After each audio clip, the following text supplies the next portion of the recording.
Sivako, everyone, and happy Father's Day. Whether you're a father or not, I hope you are the Tarak Makto of your tribe.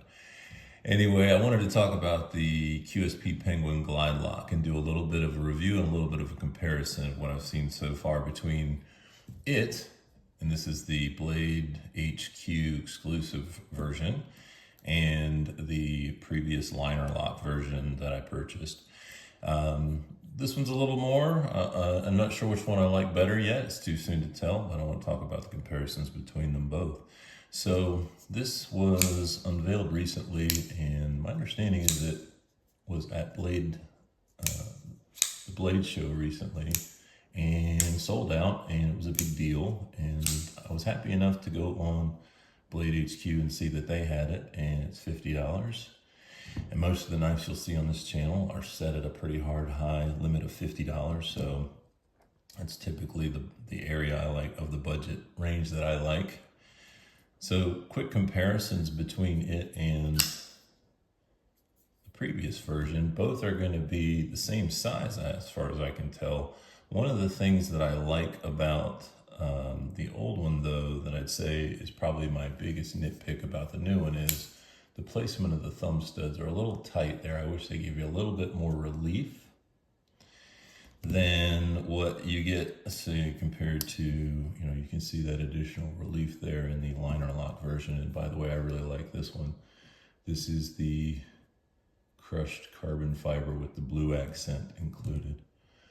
And by the way, penguins are welcome here in Pandora, and especially the shades of blue. So pretty cool design. Overall, in general, the Penguin is a solid design, a tried and true sheep's foot utilitarian, very nice blade. One difference is this is the 14C28N versus the D2 in the prior version, so you should see a little bit better edge retention and less chance of rust and corrosion and that kind of thing. If you live in an area that would be a concern. One of the upgrades is the inset liner lock on this. You'll see it's much more flush in the pocket, and you won't have quite as much mushroom extension as you do in the traditional. So a few upgrades there. As far as the action, I say it's pretty good so far. It's probably got some break-in. Again, sometimes I miss that thumb stud because it's a little tight against the body there, but pretty good. And sometimes, like I said, getting used to it. Again, I think it's the same size as the one we have here. I have seen no difference in the size. I'm not going to weigh them, but I'll do some other size comparisons. Everybody seems to like to compare everything to a Rat Model 1, which is a ginormo knife. So obviously it's not as big as that.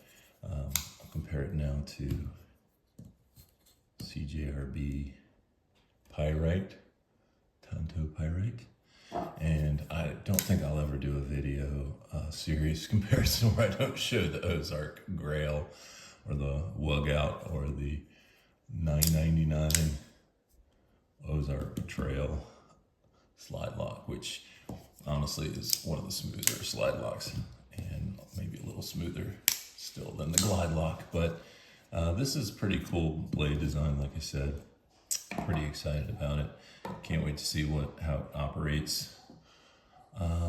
The pivot is going to be a T8 hardware. Everything else, including the pocket clips, is going to be T6. Again, I really do like the inset liner on this one. The upgraded blade steel. As far as the slide lock mechanism, instead of having the sort of, thumb stud similarity, it's got this more, it reminds me of like a Magpul type of a tab on an AR, if you're familiar, which I know Magpul makes a knife now that's much more than $50, but that's just what it reminded me of. You could have a functional one there, but let's put a little cover over it, which is kind of neat. It's got a little grab to it. I'm not sure if it grabs better than the round ones, but overall, pretty happy with it. It's a pretty cool design, and I'm glad they were able to upgrade it. I like the blue on black myself, And, you know, there's a couple other models at Glyde HQ that are, again, $49.99. You can get this with the satin finish. I like the black stone wash. And yeah, so you see a little bit of jimping on the underneath. Underneath here, you really don't have enough room for a front finger choil, but you know, some nice details there. The jimping extends through the liner to there. A lot of weight relief in the liner, it looks like.